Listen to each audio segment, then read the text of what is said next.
Yeah, World Juniors, including One Destin, Carl Eldruyulo, Destin, kahit sugatan. Let's go!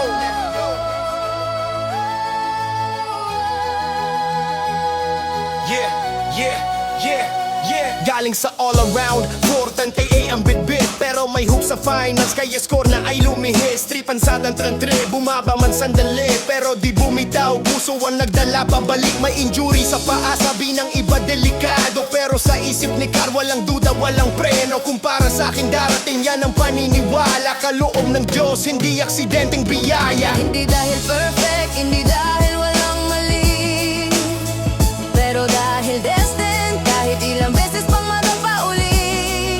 Di kailangan ng crowd na maniwala sa'yo. Basta ikaw solid, puso mo mismo ang flow. Kahit may sakit, lumipad ka pa rin. Sa floor finals, walang takot, sinulit mo rin. Di ka nag-doubt kahit may sugat sa paa. Bronze medal binigay ng Diyos para bang himala.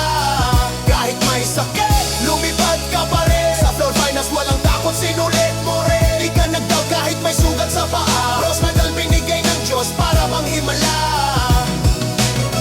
Destined ka, hindi lang dahil magaling, kundi dahil handa ka tumayo kahit masakit man ang lending. Konti na lang, halos Carlos Yulo levels. Yung 14-3 na base mo, ramdam na ramdam ng world. Stick the landings, yun ang kailangan. At tiningatan mo, katawan mo, kondisyoning laban. Kahit may injury, pinaalab mo ang arena. At sumagot ang langit, Eldru, sa'yo ang medalya. Bronze man yan, pero kwento mo ay gold. Di dahil perfect ka, kundi dahil destined ka bata. At kaloob yan ng Lord.